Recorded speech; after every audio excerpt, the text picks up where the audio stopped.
Kun kun ketika Allah berkata kun jadi, maka jadilah. Nah, sejak kapan ada umat Islam yang mempercayai seperti yang kau maksud? Apa ini Adam dihamili? Ini orang nih. Kalau ngomong itu lidahnya jangan dua, satu aja. Ini bergetar-getar, satu-satu ngomong. Coba maksudmu apa sih? Adam dijit kun ke saya kun, tapi nggak ngerti orang. Ini aja sama ini sama siapa? Sama Hamon. Hamon ini enak dialog. Silakan Brother Hamon. Dia mau bahas hal pengajaran sesat ini. Ya, hal pengajaran sesat. Kenapa hal pengajaran sesat? Maaf ya sambil makan roti ya. Nggak ada ini yang mau ngirimin aku GoFood. Abang host tadi mau bertanya tentang di Matius kata dia. Jadi dia nggak mau panjang lebar karena dia host. Jadi aku nggak boleh nanti kena akun saya Bang Hamon. Izin Bang Hamon, ini kalau terlalu banyak ngomong saya kena akun saya. Ini kalau keluar dari aplikasi TikTok ini tidak ini ya YouTube-nya. Nggak boleh ya? YouTube. Oh iya, oke nggak usah kalau. Tapi nggak apa-apa kalau bentar mah nggak apa-apa. Yang lama-lama aja. Cuman satu device soalnya jadi sulit. Lanjut. Mau ngapain? Begini aja Bang ya. Aku menjawab sesuai yang aku tahu.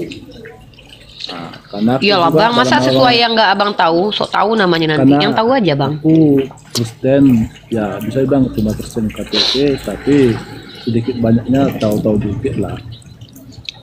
Silakan. Seperti benar kata abang host tadi, kalau ada yang mengaku ketemu aku, dia pernah ketemu dengan aku, memang itu memang pengajaran sesat, betul. Itu kata firman Tuhan di dalam Injil, benar, tidak saya pungkiri. Jadi masalahnya di mana? Ya terus? Oke. Ya masalahnya sama kita. Sebenarnya masalah ini muncul ketika, saya ceritakan dulu. Masalah ini muncul dikarenakan adanya orang-orang yang mengaku sebagai utusan dari Tuhan atau mengaku utusan dari Yesus tapi mengajarkan apa-apa yang tidak diajarkan Yesus. Pengajaran sesat artinya sesat itu adalah lawan kata dari orang yang berjalan lurus. Dia tersesat, dia menyimpang. Nih saya analogikan apa ini maksud dengan sesat. Sesat itu kan sama dengan menyimpang gitu. Kalau dalam bahasa Arabnya itu dolalah. Atau dalam istilah besar luas itu fasik, dia keluar dari kata fasako. Nah, maka sepakat kita ya bahwa yang dimaksud dengan sesat itu artinya menyimpang. Nah, kenapa kami bisa membuktikan bahwa penyesat itu adalah Paulus menurut kitab kalian? Karena Paulus mengajarkan apa-apa yang tidak pernah diajarkan nabi-nabi terdahulu. Apa itu? Pengajarannya sangat krusial, bahkan bertentangan adalah membatalkan hukum Taurat. Jangankan nabi-nabi terdahulu, Yesus sendiri mengaku tidak meniadakan hukum Taurat tapi menggenapinya. Menggenapi dengan meniadakan atau membatalkan itu tentu adalah kata yang sangat berbeda. Maka dari situ saja kita sudah bisa lihat bahwa Paulus adalah orang yang mengajarkan untuk membatalkan hukum Taurat, di mana nabi-nabi terdahulu mengajarkan untuk menjalankan hukum Taurat. Maka dari sini bisa kita lihat bahwa Paulus itu menyesatkan gitu.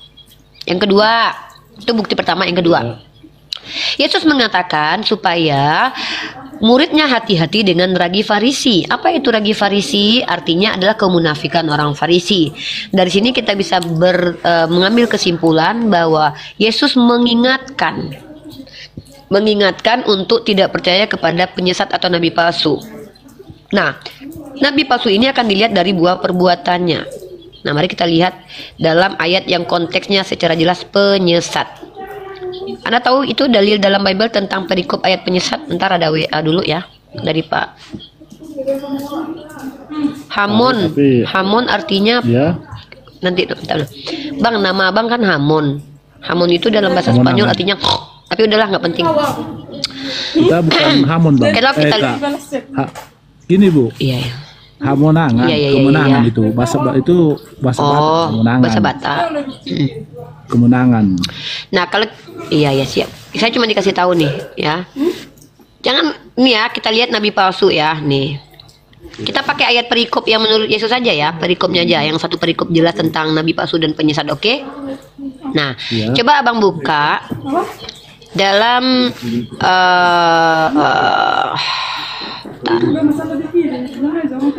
Nah, dalam Markus pasal 13 nomor 22 tuh, sebab Mesias-Mesias palsu dan nabi-nabi palsu akan muncul dan mereka akan mengadakan tanda-tanda dan mukjizat.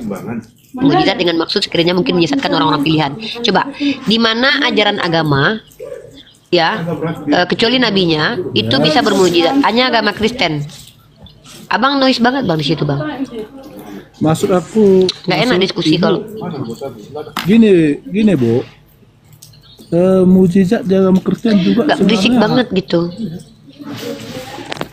Hujan soalnya Bu ya. Bentar Bu, bersama agak menjauh Bu ya. Nggak, itu suara orang. Mungkin kalau pas saya ngomong abang mute aja. Jadi kami nggak terganggu gitu. Nanti pas abang mau ngomong baru abang buka. Oh, begini Bu. Gimana? Kalau masalah mujizat yang sering Ibu lihat, Ibu tonton gitu dari hamba-hamba Tuhan pendeta, pribadi aku nggak percaya angka mujizat itu. Udah berarti kita sepakat ya bahwa nabi palsu juga bisa bermukjizat. Itu dulu bang yang penting. Kita kesepakatan dulu di sini. Jadi bisa kita analisis bahwa siapa sih nabi palsu. Iblis saja bisa bermujizat. Bang, jangan melebar dulu. Kita kan konteksnya nabi palsu, bang. Iya. Nah, abang sepakat ya bahwa parameter bermujizat itu bukan hanya diberikan kepada nabi asli tapi juga nabi palsu. Nah, sekarang abang lihat deh Matius pasal 7 nomor 15. Ini tepat sekali perikopnya hal pengajaran sesat. Abang buka dulu deh biar abang bisa baca. Ya. Saya mau kalian umat Kristen gitu kembali ke kitab kalian. Buka Matius pasal 7 nomor 15. Abang pahami dulu ayat itu, baru abang jelaskan ke saya. Kebetulan kita lagi mengendarai kendaraan ini Bu. Ya udah saya bacakan ya. Bisa minta tolong Bu, Saya Ibu bacakan baca. ya. Ya. Ya, abang kalau seandainya saya salah membaca, Oke, Bu. abang boleh tuntut saya ke kantor polisi. Abang lihat dulu YouTube saya, subscribe, jangan lupa di subscribe, di follow akun saya semua ya. Jangan sampai nuntut lah Bu. Oke lah kalau gitu. Masalah. Hal pengajaran sesat. Waspadalah terhadap nabi-nabi palsu yang datang kepadamu dengan menyamar seperti domba, tetapi sesungguhnya mereka adalah serigala yang buas. Nah, Yesus mengajarkan nabi palsu ini menyamar. Untuk mengajarkan ajarannya dia nyamar. Dia mengaku bagian dari Yesus. Nah, antara Nabi Muhammad dengan Paulus, siapa yang menyamar? Bisa dikatakan menyamar. Nabi Muhammad tidak pernah mengaku orang Yahudi, tidak pernah mengaku dia diutus oleh Yesus. Siapa yang mengaku diutus Yesus? Paulus. Siapa yang mengajarkan ajaran yang konon katanya dari Yesus? Paulus. Siapa yang mengaku bagian dari jemaat Yesus? Paulus. Bisakah dikatakan menyamar? Bisa. Kenapa? Karena awalnya dia adalah pembunuh Stefanus, penyesah jemaat Yesus atau serigala. Nah, lalu di ayat ke-16-nya kata Yesus, saya tidak mau mentafsir ya, tapi kita bertanya aja. Silakan kalian jawab. Kalian punya hak untuk mentafsir ini, kalian punya hak untuk menjelaskan ini, karena saya tidak punya Roh Kudus. Tapi saya menggunakan akal saya untuk menelaah tekstual yang adalah bahasa Indonesia ini. Kalau kalian bisa membantah argumen saya, silakan kalian polisikan saya. Dari buahnya lah kamu akan mengenal mereka. Dapatkah orang memetik buah anggur dari semak duri atau buah ara dari rumput duri? Demikian setiap pohon yang baik menghasilkan buah yang baik, sedang pohon yang tidak baik menghasilkan buah yang tidak baik. Nah, ini lucu. Pak Yesus mengatakan penyesat itu diumpamakan seperti pohon buruk yang tidak akan mungkin menghasilkan buah baik. Tiba-tiba Paulus yang adalah pohon buruk dipercaya umat Kristen punya buah baik sebagai rasul. Padahal kata Yesus tidak mungkin. Ingatlah, masa Yesus berbohong? Tidak mungkin, artinya tidak akan pernah ada. Tidak mungkin. Ingat, saya ulangi sekali lagi, saya suka nih bahas ayat ini. Matius pasal 7 nomor 18. Tidak mungkin pohon yang baik itu menghasilkan buah yang tidak baik. Nabi Muhammad yang dari kecil baik, Al-Amin, tidak pernah berdusta, tidak mungkin nih. Jadi orang jahat, tidak mungkin. Dari kecil dia baik. Nggak mungkin kata Yesus. Ini kata Yesus nih. Dan ataupun pohon yang tidak baik itu menghasilkan buah yang baik. Paulus dari kecil pohonnya buruk aja terus. Ikut sekte Farisi dia. Menyesah murid Yesus dia. Pohon baik atau pohon buruk dia menurut Bapak?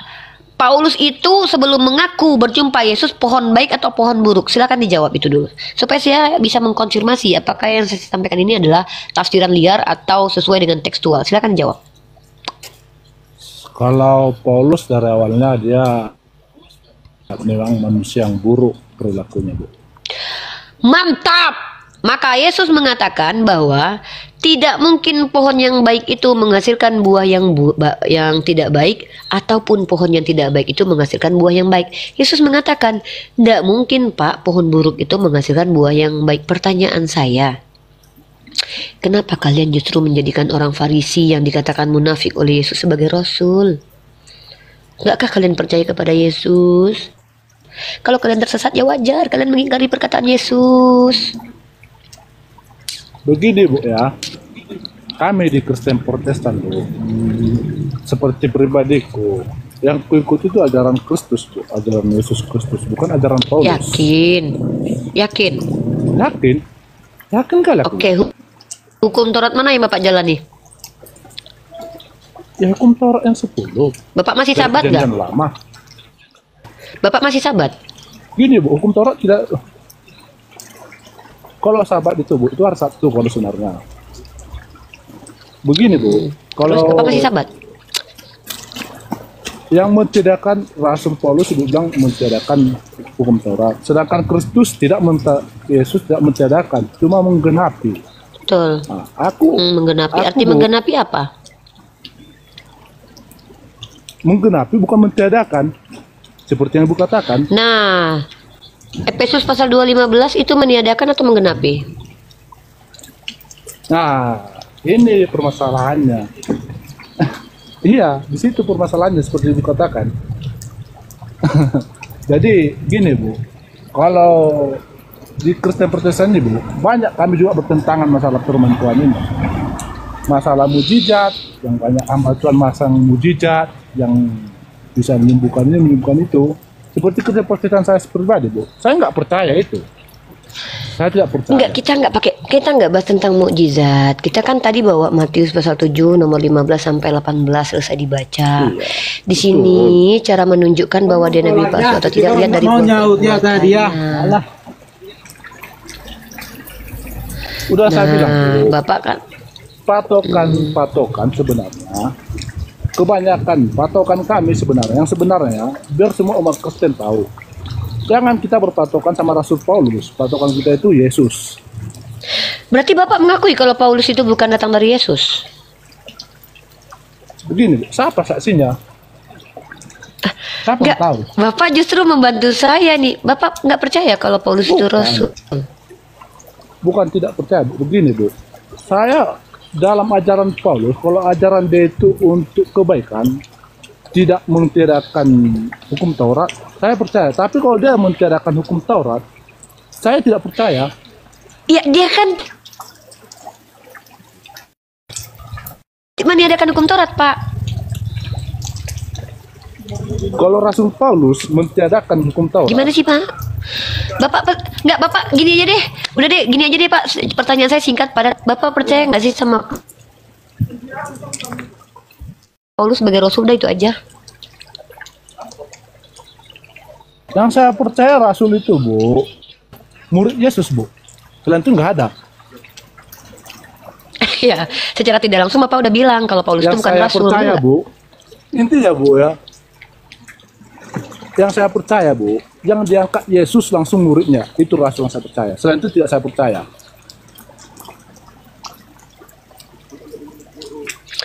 Iya, artinya secara penegasan Bapak itu nggak percaya Paulus kan? Intinya udah saya bilang, Bu, yang saya percaya ke-12 Ya mungkin Bapak nggak mungkin lah jawab langsung. terang-terangan. Nggak saya wajarkan sih Bapak tidak mungkin menjawab itu terang-terangan karena ini perkara nanti dianatema sama umat Kristen lainnya. Memang nggak nyaman sih kita bertentangan dengan saudara Bisa. kita karena implikasinya. Nggak, saya Saya nggak juga apa-apa. udah belajar Saya nggak mau teologi. paksa. Enggak, Bu.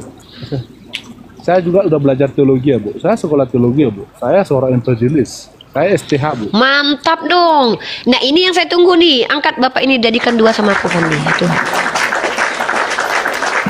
Saya mau belajar sama Bapak ini. Mantap. Saya bukan Teruskan ke bawah.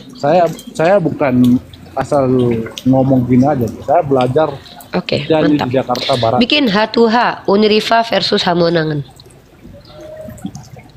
Biar nggak ada yang ikut. Biar enak kita diskusi. Jadi, kalau ada umat Kristen yang mau ikut ke atas menentang omongan saya, silakan. Saya bukan Siap. memperdebatkan begini. Saya enggak. Yang saya akui rasul itu, yang langsung Yesus itu mengangkat, dia langsung mengatakan. Karena benar, kata firman Tuhan juga, siapa yang mengakui pernah ketemu Yesus, itu tidak sangat pungkiri. Itu firman Tuhan, firman Yesus langsung mengatakan itu. Tidak sangat pungkiri itu. Nah, dan seperti Ibu katakan, saya tahu tujuan Ibu. Paulus itu mengakui, kata dia sudah ketemu Yesus. Sedangkan dalam umuman firman, sedangkan Injil sebelumnya, kata Yesus, itu ajaran palsu dan sesat. Ya secara tidak langsung, omongan Rasul Paulus itu bertentangan dengan apa yang dikatakan Yesus. Masya Allah, subhanallah. Lanjut Pak.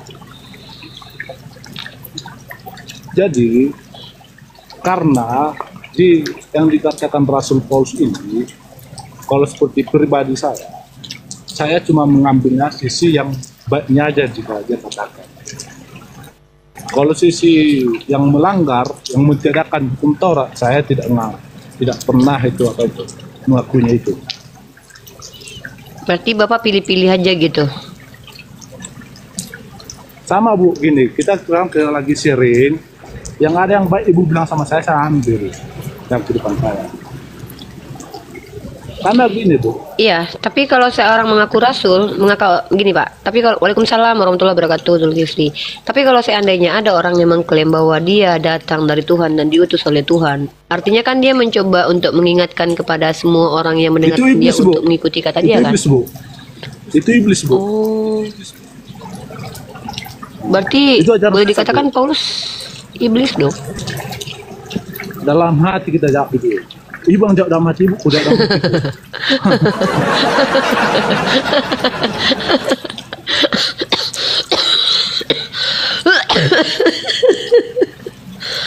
Ibu. Batuk lah, gue dulu Pak, bentar. Karena kita nggak bisa pungkiri. Karena benar firman Tuhan itu. Siapa yang mengakui sudah ketemu saya, setelah dia mau terangkat ke surga, mau terangkat ke surga, nah, itu ajaran sesat. Itu nggak benar, nggak betul. Mantap Jadi sekali. kalau saya bilang, Ya sebentar Pak ya, saya sapa Bang Omen ini Kristen atau Muslim dari tadi pengen naik. Bang Omen. Bang Omen. Ya dibawa, lanjut. Ini aja untuk sementara orang Kristen versus Pak Hamonangan dulu aja ya. Saya mau istirahat dulu ya. Karena ada Pak Hamonangan nih yang tadi kita sudah dengarkan statementnya. Mungkin umat Kristen yang ingin membantah Pak Hamonangan silakan naik. Kalau tidak mampu nanti saya bantuin kalian buat membantah Pak Hamonangan. Tenang aja. Ada saya di sini. Tapi jelas lah perpuluhannya berapa. kalau kita Ya.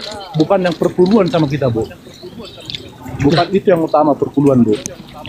Kalau gereja yang mengutamakan perpuluhan itu dari ajaran iblis itu, Bu. Perlu bagai saudara-saudaraku hamba-hamba Tuhan yang mengutamakan perpuluhan di dalam gerejanya, itu tidak benar. Yang utama itu kasih.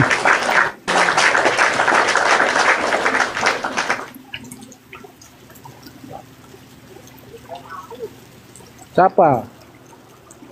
Karena kalau kita percaya Yesus itu adalah Tuhan, karena Yesus mengatakan bukan perpuluhan yang utama itu adalah kasih.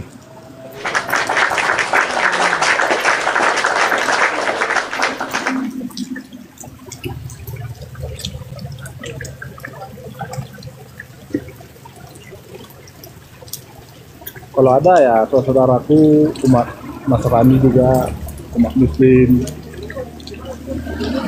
silakan saya bisa ya kita sharing-sharing lah gimana tentang firman Tuhan juga.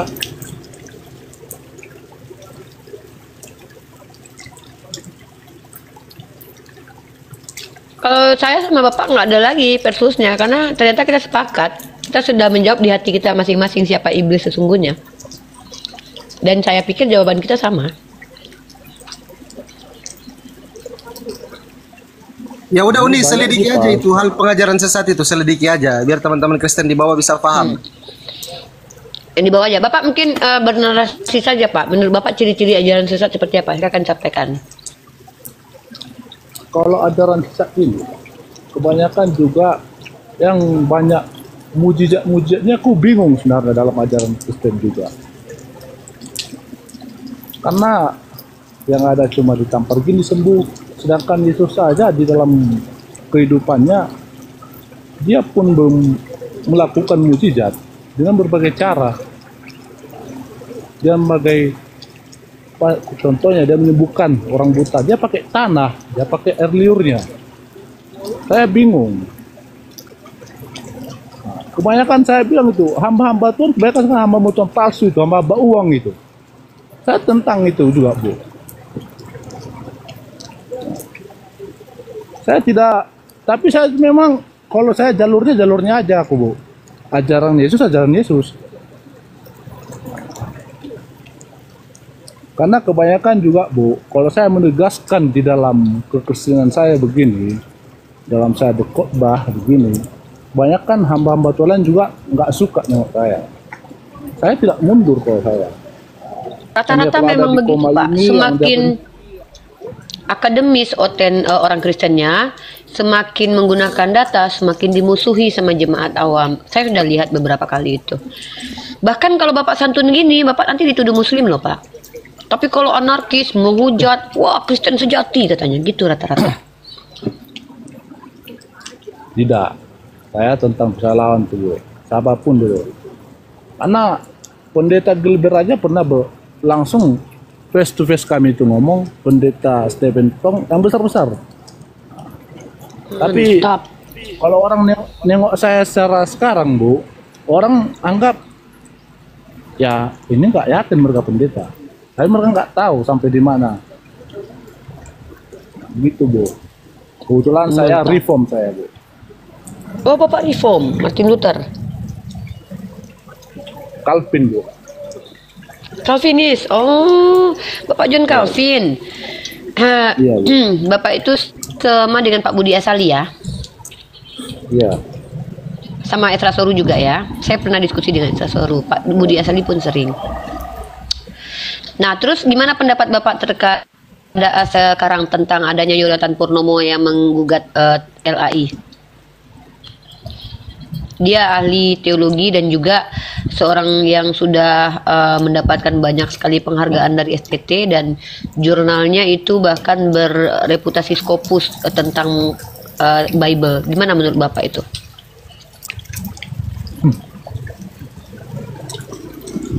Kalau kita berpendapat tentang orang, Bu, itu langsung kita tujukan orangnya, itu susah nanti, Bu. Enggak, itu bukan orangnya yang ditanggapi, tapi argumen dia yang mengatakan bahwa ada 6.000 kesalahan di terjemahan baru gitu. Dan itu LAI menggunakan kitab yang tidak kanon, yaitu Codex Sinaiticus. Sementara yang kanon itu adalah teks Bizantin. Menurut Bapak gimana itu pendapat Bapak sebagai seorang teolog? Maksudnya Alkitab ini ya, Bu, gitu. Ya, Bible LAI ini direvisi kan jadi TB2 tuh. Ternyata setelah ditelusuri TB1 dan TB2 banyak ketidaksamaan. Yang cetak dengan elektroniknya juga tidak sama. Nah, artinya jangankan kita bicara tentang kodifikasi atau kanon, yang jelas-jelas sama aja tuh udah beda tuh.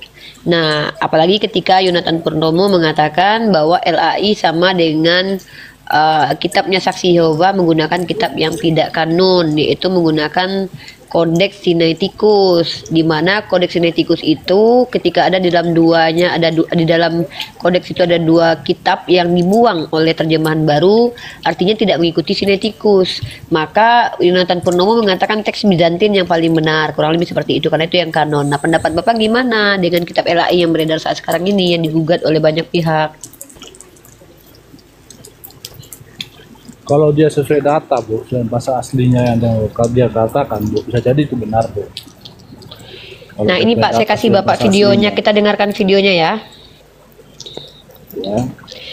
Bapak boleh mencari tahu di namanya itu Biblikos Biblical Center.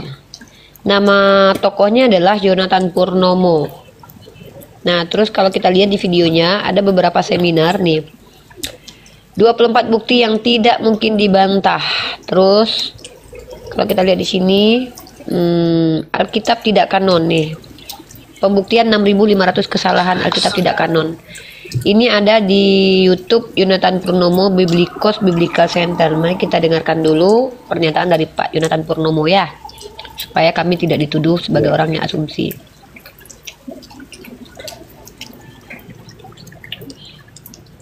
Dan ini pun sudah masuk di ranah dari kitab ini.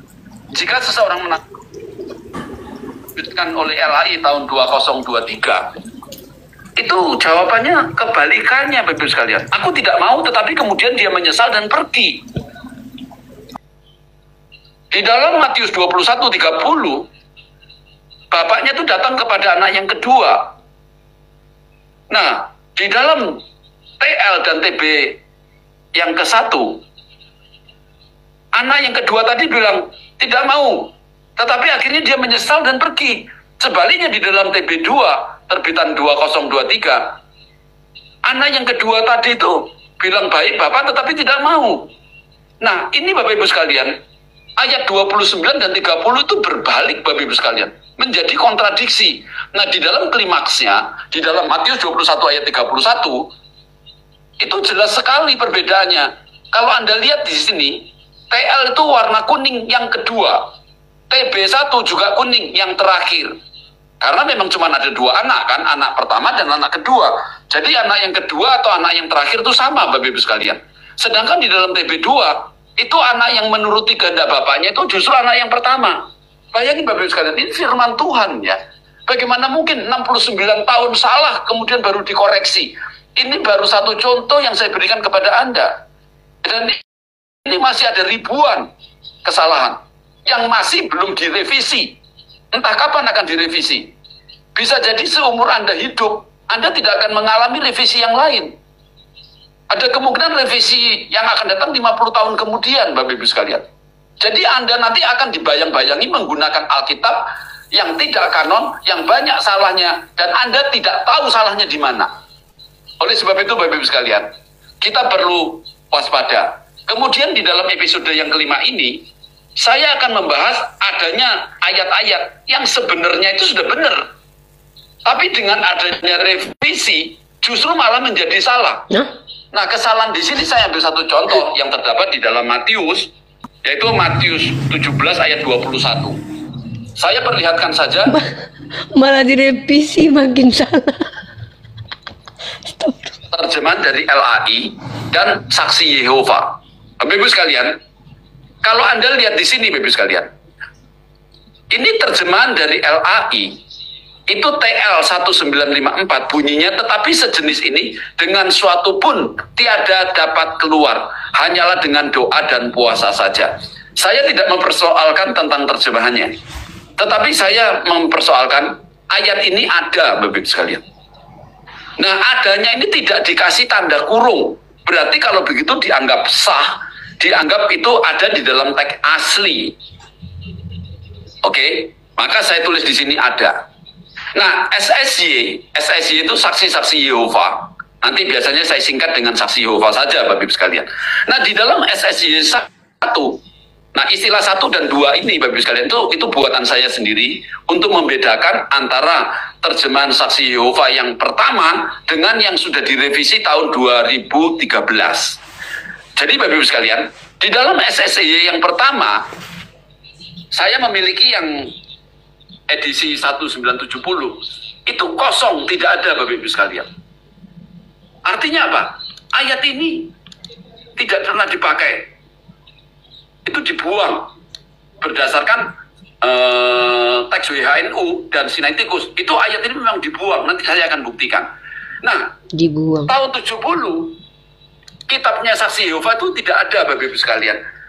Yang aneh, nanti TB1 keluaran dari LAI yang dikeluarkan pada tahun 1974, ayat ini masih ada Bapak Ibu sekalian, tapi ditaruh di dalam tanda kurung. Nah, Bapak Ibu kan tahu kan, itu tanda kurung tuh di dalam setiap terjemahan, terutama Alkitab baik Barat maupun Indonesia. Itu artinya ayat yang diberikan tanda kurung tadi itu ayat yang dipertanyakan atau ayat yang diragukan kebenarannya karena dianggap tidak ada di dalam teks aslinya. Oleh sebab itu diberi tanda kurung. Mungkin ini untuk memenuhi permintaan beberapa orang, ya. Nah, ini menurut saya ini menjadi tidak tegas, menjadi banyak pertanyaan dari orang-orang non-Kristen. Kenapa ada ayat-ayat yang diberikan dalam kurung? Menurut saya Alkitabnya Saksi Yehova itu jauh lebih tegas dibandingkan terjemahan LAI. Aduh. Banyak orang-orang non-Kristen mempertanyakan kenapa diberikan. Mungkin itu dulu sih Pak. Bapak kalau ingin nonton lengkapnya Bapak coba Bapak di Biblikos Biblical Center. Kenapa saya selalu mengutip perkataan Yonatan Purnomo? Karena untuk saat ini salah satu ahli dengan reputasi seperti itu ya Pak Yonatan Purnomo, kecuali memang sudah ada tandingannya tuh.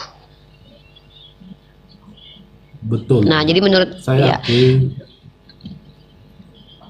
Silakan. Bapak Yonatan Purnomo itu ahli kitab. Nah, aku gini Bu, kebanyakan hamba-hamba Tuhan di Kristen juga seperti kami, mereka tidak belajar duluan tentang bahasa Ibrani, bahasa Yunani, bahasa asli dari kitab. Kalau kita udah belajar bahasa asli dari kitab Bu, banyak memang kosa-kosa kata dalam bahasa Indonesia ini yang perlu, yang kurang lengkap gitu Bu. Saya akui memang banyak di kitab cetakan itu Bu yang kurang, banyak saya akui, banyak sekali. aduh. Nah, jadi terkadang kami juga pendeta-pendeta hamba Tuhan juga kadang hanya asal berpatokan sama cetakan bahasa Indonesia saja. Sebenarnya kalau mereka hamba Tuhan yang sebenarnya Bu, mereka harus berpatokan sama bahasa aslinya. Oke, ini Pak, karena saya juga mau makan malam nih Pak. Saya senang sekali ngobrol sama Bapak, tapi tidak ada hal yang perlu saya debatin ke Bapak, kecuali Bapak membawa klaim.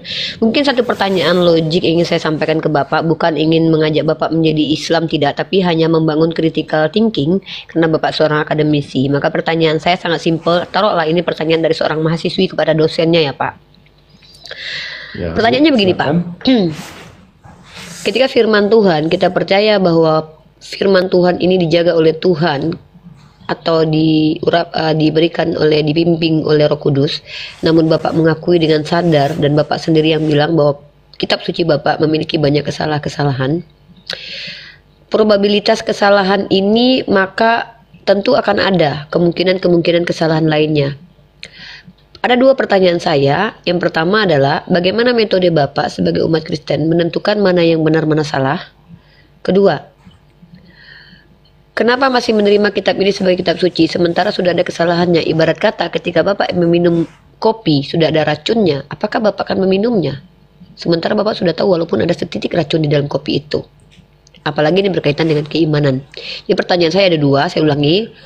Apa metodologi untuk membedakan mana benar masalah dalam kitab Bapak yang Bapak gunakan? Yang kedua, kalau sudah ada kesalahan dalam kitab itu, kenapa masih dikatakan kitab suci? Mungkin itu dua pertanyaan saya yang ingin Bapak jawab. Tetapi kembali lagi, pertanyaan ini bukan untuk merendahkan Bapak sebagai umat Kristen, tapi sebagai bentuk saya ingin menunjukkan bahwa kita adalah manusia yang memiliki critical thinking, yang betul-betul akademis dalam mengimani sesuatu yang bukan hanya karena imani saja. Kecuali memang Bapak bilang Bapak imani saja, maka saya berhenti diskusi dengan Bapak. Silakan Pak.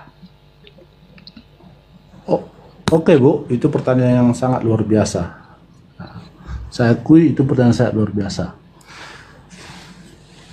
Metode saya Bu, saya ingin hamba-hamba Tuhan dan orang Kristen, terlebih hamba-hamba Tuhan, kalau mereka khotbah, kalau hamba-hamba Tuhan khotbah dalam Kristen, tolong pelajari dulu bahasa aslinya dan sampaikan sesuai bahasa aslinya. Dan karena kosakata dalam bahasa Indonesia kurang untuk memperjemahkan dari bahasa aslinya ke bahasa Indonesia, Makanya di situ dalam bahasa Indonesia banyak kurangnya. Jadi pendeta-pendeta hamba Tuhan, tolong pelajari dulu bahasa aslinya, baru dikhotbahkan dengan benar. Nah, dalam diri saya juga, seperti Bu bilang, udah saya tahu itu kopi ada racunnya tapi masih saya minum. Tidak Bu, kita udah pelajari bahasa aslinya semua. Bahasa Ibrani sudah kita pelajari, bahasa Yunani sudah kita pelajari, bahasa Arab sudah kita pelajari juga Bu. Dan kita nggak asal minum aja seperti air putih Bu. Kita udah tahu. Boleh nggak Gitu, Uni? Bu. Sebenarnya kalau sedikit Fandi. Sebenarnya kan klaim Bapak tadi itu harus saya buktikan sebenarnya, karena saya termasuk orang yang sangat kritis. Tetapi udahlah, saya tidak perlu di situ. Tapi saya hanya mau menyampaikan sesuatu. Bapak mengatakan Bapak menguasai bahasa Arab, menguasai bahasa Ibrani, menguasai bahasa Yunani. Sebenarnya saya bisa membuktikan bahwa itu tidak ada gunanya lagi, Pak. Kenapa? Karena saya mempelajari bahwa kitab Bapak itu hingga detik ini yang perjanjian baru masih dipertentangkan dan didebatkan bahwa bahasa aslinya itu apakah bahasa Yunani atau bahasa Aramaik. Itu Ya, yang kedua. betul. Kemudian perjanjian baru, kenapa? Karena secara logik Ya, Yesus itu tidak menggunakan bahasa Yunani ketika mengajar murid-muridnya, dan murid-murid Yesus notabene-nya kebanyakan adalah orang Yahudi. Apalagi kalau Matius dan juga Yohanes. Tetapi faktanya kitab Anda ditemukan dengan menggunakan bahasa Yunani. ya. Maka apakah itu betul-betul kitab yang ditulis oleh Matius, Markus, Lukas, dan Yohanes, atau salinan yang sudah diterjemahkan kembali? Itu pun saya pikir kalian tidak akan mampu menjawab. Secara Itu perjanjian baru. Itu perjanjian baru. Kalau secara live saya nggak bisa jawab itu Bu. Tapi kalau secara Ya. face saya akan jawab. Oke, suatu saat mudah-mudahan kita bisa buat seminar ya Pak. Saya bertemu dengan Bapak di offline. Kita adakan seminar yang akademis. Saya membawa data-data dan Bapak juga begitu. Yang kedua adalah Ya. kitab perjanjian lama itu teks Mesorah ada di abad ke-10. Diselesaikan oleh keluarga Mesoret berdasarkan tradisi lisan. Sementara Septuaginta itu bukan bahasa asli dari orang Yahudi, melainkan kitab yang konon katanya di zaman Raja Ptolemy 3 abad sebelum Masehi diterjemahkan ke bahasa Yunani karena orang Yahudi telah berdiaspora. Maka bisa dipastikan bahwa itu bukan bahasa asli dari perjanjian lama. Ya. Nah, apakah teks Mesorah dengan menggunakan Ibrani yang baru ini adalah betul-betul bahasa asli dari kitab Torah yang ditulis Musa? Belum tentu. Karena bahasa Ibrani ini ada bahasa Ibrani modern, ada bahasa Ibrani yang paleo Hebrew atau jadi ada perkembangannya. Maka ketika Anda mengatakan kami mengerti bahasa Aram, kami mengerti bahasa Yunani, kami mengerti bahasa Ibrani, tetap akan banyak pertanyaan yang muncul dari saya. Bahwa yang saya tanyakan bukan kemampuan kalian berbahasa Ibrani atau Yunani, tapi apakah bahasa asli kitab kalian, dan bagaimana cara membuktikan bahwa apa yang kalian katakan itu benar. Begitu Pak. Kalau seperti data seperti yang Ibu katakan memang betul itu semua. Saya tidak menyangkal itu betul. Saya tidak lari itu Bu. Saya bilang betul. Karena saya akui dalam kitab kami ini banyak kekurangan Bu. Dalam segi penulisannya, dalam segi bahasanya, saya akui itu. Nah, tapi karena pesan dari Yesus sama kami, ya berbahagialah orang yang lebih percaya tapi tidak melihat gitu Bu. Ya kami percaya Bu, itu aja. Kalau kita bahas Itu tentang hak, kitab kami itu Bu, hak prerogatif. ya Bu. Kalau Enggak, dalam kitab omongan kami, Bapak Bu, tadi itu adalah hak banyak prerogatif gitu. yang harus kami hormati. Ya. Kalau dibahas ini Bu, masalah kitab dari perjanjian lama ini Bu ke perjanjian baru, saya akui banyak kekurangannya. Seperti Ibu katakan tadi, doa bahasa aslinya apakah ini benar apa ini? Benar yang Ibu katakan, benar. Satu orang pun pendeta belum ada yang bisa jawab itu Bu. Masya Allah. Ya, jadi kalau kita bicara tentang ilmiah, Pak, ilmiah itu kan artinya apa? Segala sesuatu yang kita bahas ini menggunakan metode-metode keilmuan. Ada sistematikanya, ada metode-metode yang digunakan, yang diterapkan. Betul. Kemudian ada, ya, kalau kita menggunakan sesuatu yang ilmiah dalam pembuktian, maka kita bisa menggunakan ilmu-ilmu yang sudah ada. Contoh pendekatan linguistik, ya, hermeneutik dengan melakukan pendekatan linguistik. Kalau dalam istilah kata dalam bahasa Al-Qur'annya adalah mengenal ilmu balaghah. Kita harus mengerti asal kata dari sebuah term yang ada di Al-Qur'an, asal katanya apa, maknanya di waktu itu apa, sebelum Al-Qur'an datang maknanya apa, sehingga nanti akan mudah memahami secara terminologi. Nah, kalau kita bicara dengan ilmiah, maka saya sebagai seorang mahasiswi mengatakan bahwa Bible gagal sebagai kitab yang ilmiah. Kalau kita gunakan pendekatan linguistik, itu akan terkendala dengan pertanyaan, bahasa Bible yang aslinya apa sih? Karena sampai sekarang masih debatable antara orang-orang Kristen Syria dengan Kristen Ortodok, dengan Kristen Yunani, dengan Kristen yang ada di Asia. Itu masih berbeda pendapat. Apakah bahasa kitab suci kalian yang bernama PB itu menggunakan bahasa Yunani ditulisnya atau menggunakan bahasa Aram? Itu kenapa ada Peshitta. Walaupun nanti orang-orang dari kalangan Katolik lebih menggunakan kitab berbahasa Latin kemudian, tapi tetap saja menjadi pertanyaan. Sebenarnya penulis kitab penulis kitab ini aslinya menggunakan bahasa apa sih? Itu masih sampai sekarang akan sulit untuk dijawab.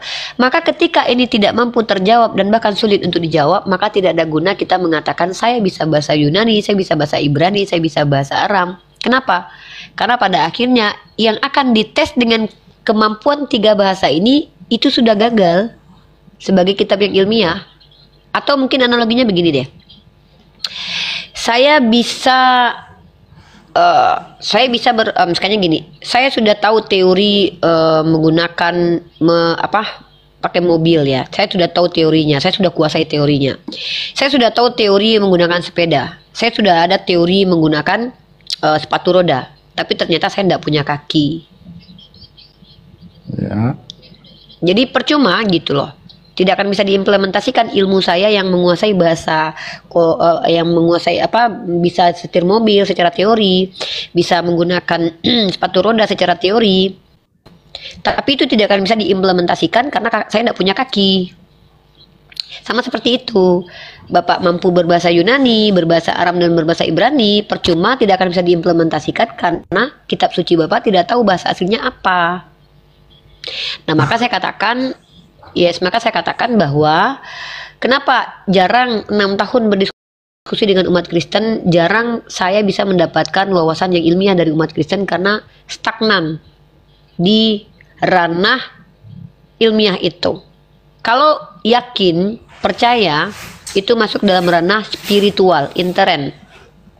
Saya sebagai warga negara Indonesia yang baik, kita terikat undang-undang, kami hargai Bapak dengan keyakinan Bapak. Bukan berarti saya hargai agama Bapak, karena saya menghargai Bapak dengan keyakinan Bapak. Ya. Tapi dalam ranah diskusi ilmiah, maka saya selalu menuntut apa-apa yang memang harus ilmiah.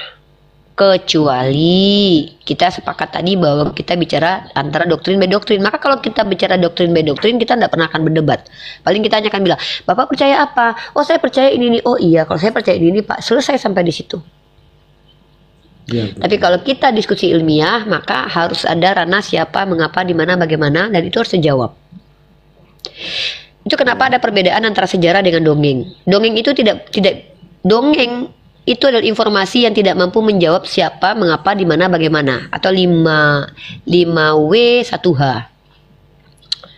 When, who, where, why, how. Satu lagi itu kurang. Tapi kalau Al-Quran bisa menjawab semuanya itu. Contoh, saya bicara ilmiah ini dari Nabi Muhammad ke ini ya, karena Al-Quran itu 2 dimensi, transenden dan dimensi iman, metafisik dan fisik. Bahkan isi Al-Quran pun 2 dimensi, ada goib dan ada yang tidak goib.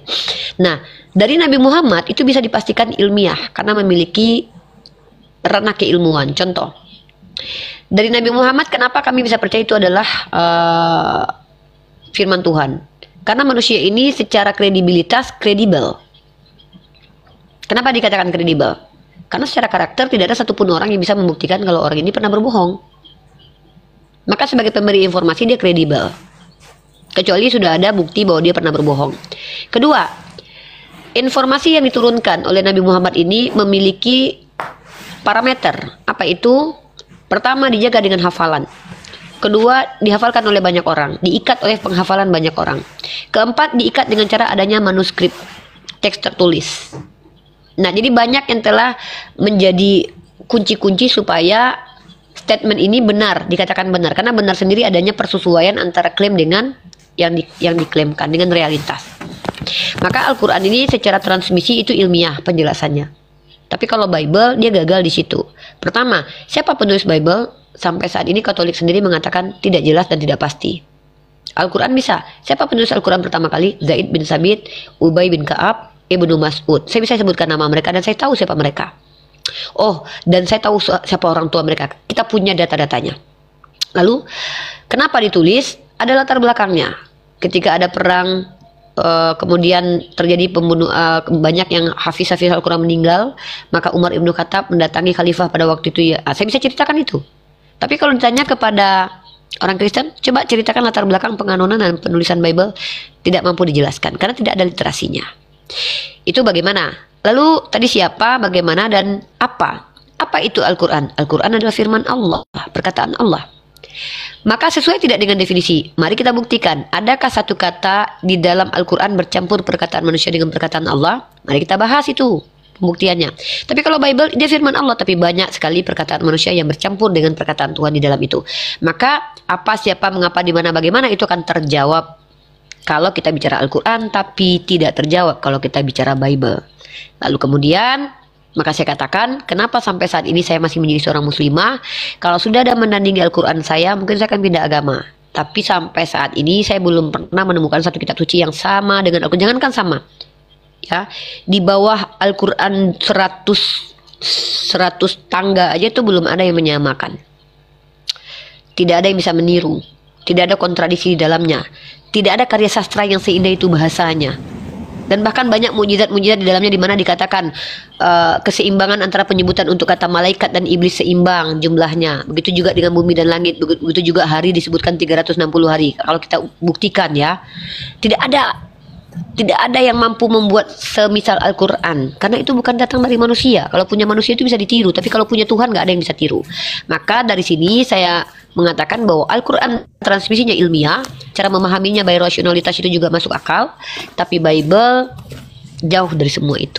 Mungkin begitu Bapakku. Tapi kalau perkara doktrin, saya menghargai Anda dengan doktrin Anda. Tidak masalah karena kita tinggal di negara yang mengikat perjanjian untuk saling menghargai. Begitu Pak. Terima kasih. Betul Bu. Sesuai data memang kami banyak kurangnya Bu. Betul, saya akui itu.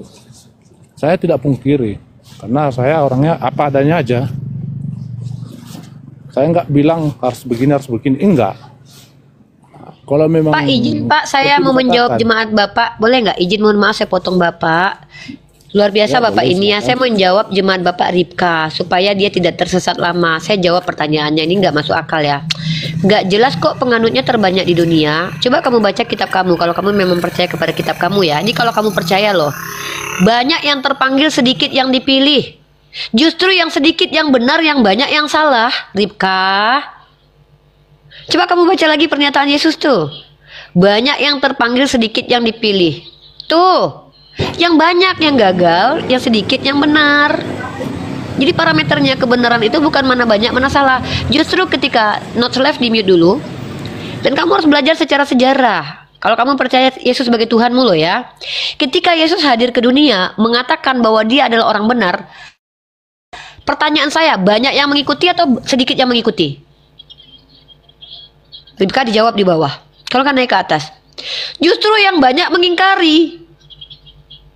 Yang membenarkan hanya sedikit. Itu pun 12 murid nggak semuanya lagi yang percaya. Artinya Banyak yang murtad ini data dari mana ini? Artinya kebenaran itu tidak berpatokan kepada jumlah, kuantitas, tapi kualitas. Lihat kualitas masyarakatnya. Sayang sekali Anda itu ya. Masa parameter karena jumlah? Justru Yesus mengatakan banyak yang terpanggil, sedikit yang dipilih, sedikit. Oke Pak Monangan, saya kasih waktu Anda untuk closing karena saya di sini mau masuk sholat Isya.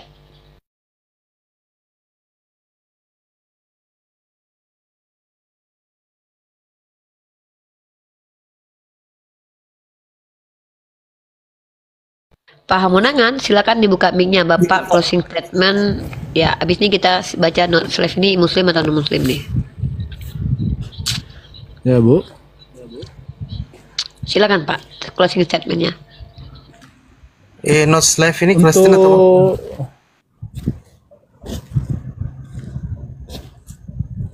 silakan ngomong dulu Bang Not Slave. ya monitor. Kristen ya? Iya. Ya di mute dulu ya brother ya. Ya silakan langsung aja ke not slave Fandi, sebelum Uni di sini masih ini ya menjelang ke Isya. Bentar lagi Uni sholat. Silakan not slave. Banjip kalau mau naik silakan gantiin aku. Benar, sebelum Yesus disalib, memang sedikit yang mengikut dia sebab mereka mempunyai pengertian yang salah mengenai Mesias. Mereka berfikir Mesias datang untuk memulihkan kerajaan Daud. Tetapi sebaik saja Yesus bangkit balik daripada kematian, ribuan orang Yahudi pada hari Pentakosta saja, khotbah Petrus, 3.000 orang Yahudi menerima Yesus. Di mana Selepas tertulis itu itu? 4.000. Kisah Para Rasul 2. Dan selepas itu Kisah Para Rasul 2. Ya, Kisah Para Rasul 2 nomor pada hari Pentakosta, Petrus berkhotbah. Kisah Para Rasul 2 nomor berapa? Nih sini saya contohkan kalau diskusi nggak dengar handset nih. Nih. Jadi klaim bombastis yang mengatakan bahwa banyak orang Yahudi yang berpindah keyakinan menjadi Kristen itu adalah dusta terbesar di abad ini. Kenapa? Jangankan saat dulu, saat ini aja kita bisa lihat tidak ada satupun umat Yahudi yang percaya bahwa Yesus jangankan jadi Tuhan, jadi Mesias aja ditolak, apalagi jadi Tuhan. Jadi ketika ada orang Kristen yang mengklaim ada 4.000 atau 5.000 orang Yahudi mengaku Yesus sebagai Tuhan, itu adalah klaim dusta. Karena tidak pernah ada klaim Yahudi manapun yang bahkan jangankan menerima Yesus sebagai Tuhan, menerima sebagai Mesias ada pun tidak. Jadi itu adalah contoh kalau kita diskusi tidak mendengarkan orang lain bicara. Maka saran saya kalau diskusi gunakan handset baru bicara. Kalau hanya menggunakan mikrofonnya tapi tidak menggunakan handset, ini saya contohkan lagi nih. Jadi kalau ada orang-orang Kristen yang mengklaim bahwa orang Yahudi itu menerima Yesus sebagai Tuhan, itu adalah klaim dusta yang luar biasa. Jangankan di tahun 2024, zaman dahulu saja banyak orang Yahudi yang ingin membunuh Yesus. Maka ketika orang Yahudi percaya Yesus mati di tiang salib sebagai pemenuhan penubuat bahwa dia adalah nabi palsu, tiba-tiba ada orang yang mengklaim bahwa orang Yahudi menerima Yesus sebagai Tuhan. Ini sangat kocak dan lucu sekali, saudara-saudara. Mari kita saksikan aksi akrobat dari saudara Not Slave ini yang mengatakan bahwa orang Yahudi 4.000 5.000 menerima Yesus sebagai Tuhan. Jangankan 4.000 5.000, itu 12 orang di antara murid Yesus yang ada orang Yahudi bahkan jangankan menerima Yesus. 2 di antaranya pun menolak. Salah satunya adalah Yudas yang menjual Yesus, kemudian dan satu lagi adalah si Petrus yang bakal mengingkari Yesus sampai pagi ayam berkokok.